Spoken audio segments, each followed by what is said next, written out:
Ginawa nila kwento yung mga polis. Ang sabi niya sa mga polis, tinimprehan yung mga adik. Madaling araw kahapon nang pasukin ng nakasibilyang pulis na ito ang isang bahay sa barangay Damayan sa Quezon City. Lasing po kayo, kuya? Hindi ako, kung papanay ako dito, lasing ba ako? Amoy alak ko po. Hindi ako amoy alak. Ang amoy alak, yung mga kasamahan ko. Hinahanap niya ang isang babae na umano'y nagpapakalat ng malisyosong impormasyon sa kanya. Sinubukan pa ng pulis na agawin ang cellphone ng mga biktima.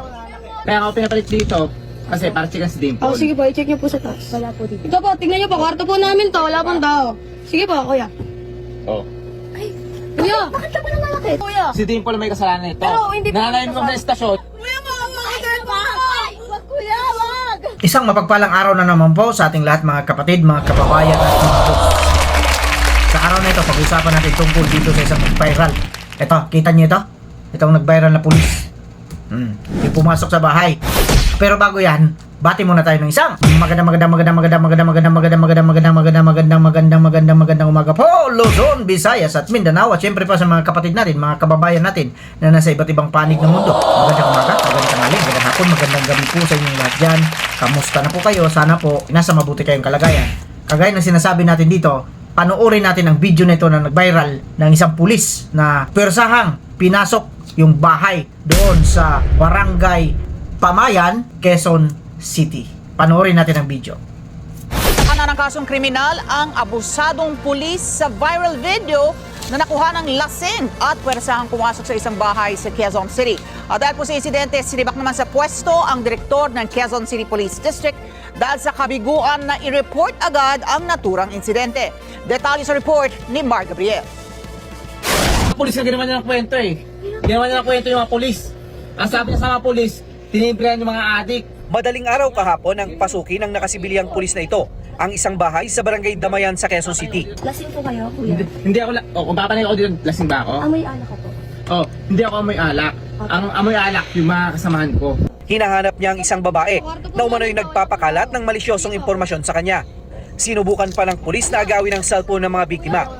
Kaya ako pinapalit dito, kasi para checkan si Dimple. Sige po, i-check niyo po sa taas. Wala po dito. Ito po, tingnan niyo po, kwarto po namin to, wala pong tao. Sige po, kuya.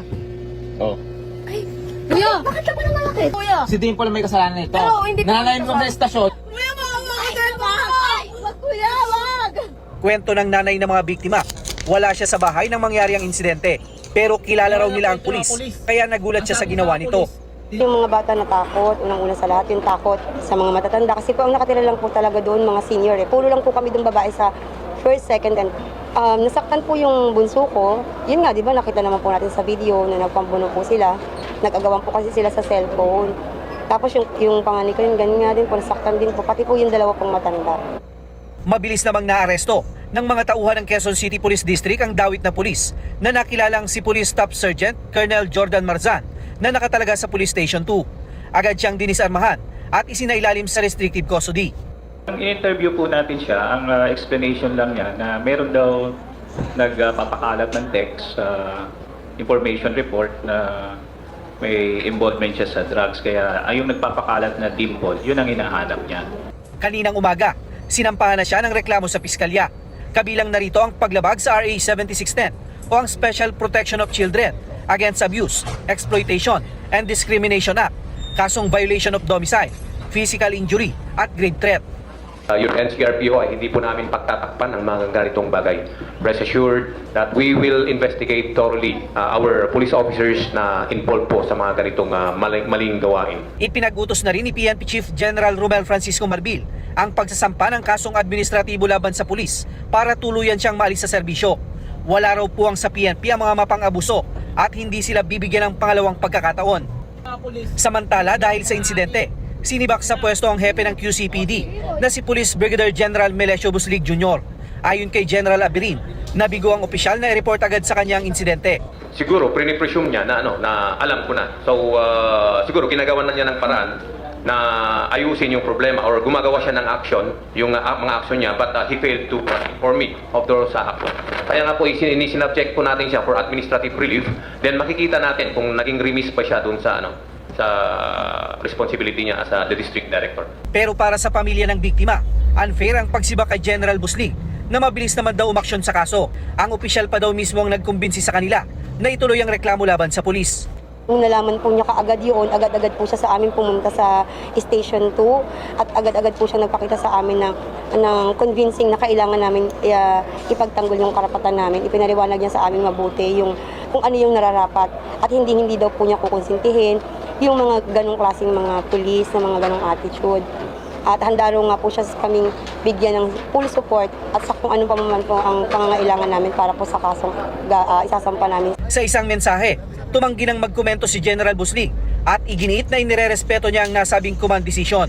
Pansamantala namang itinalaga si Police Colonel Glenn Silvio, ang Deputy Director for Administration, bilang officer in charge ng QCPD. Sana panood nating video, nag-viral ito. Ito yung pulis na biglang pumasok na lang doon sa bahay kung saan mayroon daw siyang hinahanap. Sa ating reaksyon dito, syempre, mali naman talaga yon.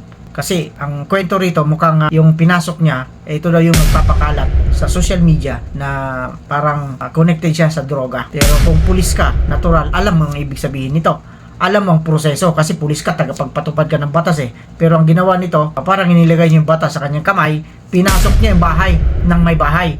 Samantalang bawal yon kasi nga dapat pag pumasok ka sa isang bahay, mayroon kang tinatawag na search warrant. Pero hindi natin maiwasan. Bakit kaya pumasok ng ganito pulis? Sapagkat mayroon nagsasabi dyan, kahit ngang walang warrant of arrest, pwede raw silang mga aresto eh. Di ba? Yun ang sinasabi nila. Ito naman, kahit walang search warrant, pwede rin siya pumasok. Kaya pumasok din ito kahit walang search warrant. Dahil mayroon siyang pattern na kahit wala kang warrant of arrest, pwede kang mag-aresto. Ito na yung sinasabi natin, bagong Pilipinas. Bagong Pilipinas. O ngayon, ang problema nito, nasampahan na ng kaso po. Nasampahan na ng kaso si Police Staff Sergeant Jordan Marsan. Kamusta ka ngayon? Siguro nagsisisi ito, hindi lang ma-interview. Pero ganun pa man, pati yung hepe niya, sinibak sa pwesto. O nga naman, kasi may tawag yan sa kanila eh. Kasi pagka yung tauhan mo, hindi mo na control yung kanyang mga gawain, lalo natin pinagbabawal naman, ikaw ang mananagot.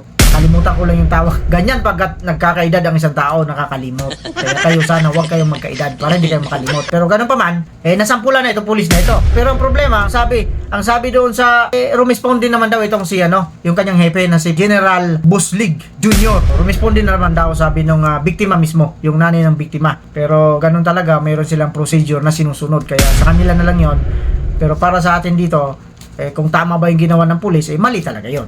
Kahit sino po, kahit hindi ka pulis, huwag po kayo papasok na kahit kaninong bahay dyan. Kung gusto niyo pumasok dyan, magmagandang loob kayo. Kakatok kayo, tapos sabihin niyo yung pakay ninyo para pagkapihin pa kayo. Pero kung yung papasok lang kayo ng ganyan, bigla-bigla, at kayo yung nagwawala, mawawala kayo sa pwesto. Kagaya na nangyari dito kay Police Jordan Marsan. Diba? Sana hindi na pamarisan ito. Gano'n pa man, maganda ang nangyayari pagka ganyan. Kasi may video, may cellphone. Nangagaw pa nga ng cellphone ito, di ba? Mabuti na lang hindi niya naagaw. Habang inagaw yung cellphone ng babae, may nagbibideo. Ito yung kagandahan sa social media ngayon. Pero ang hindi lang maganda, sa nakikita ko yung iba, kahit mayroon binubugbog, ginugulpi na, binibidyoan pa. Sa halip na mag-video ka, tumulong ka na lang sana. Uunahin kasi yung pag-bibidyo. Kasi dito sila nakikilala, dito sila nagiging viral. With that, kidding aside, kagaya na sinasabi natin dito, maraming salamat po sa patuloy na suporta ninyo. At syempre, patuloy nyo po ninyong pindutin yung subscribe button dyan para naman dumami tayo rito. At kagaya na sinasabi natin dito, maraming salamat sa inyo. At syempre, mag-iingat tayong lahat. Pero lang sa mga taong hindi nag-iingat.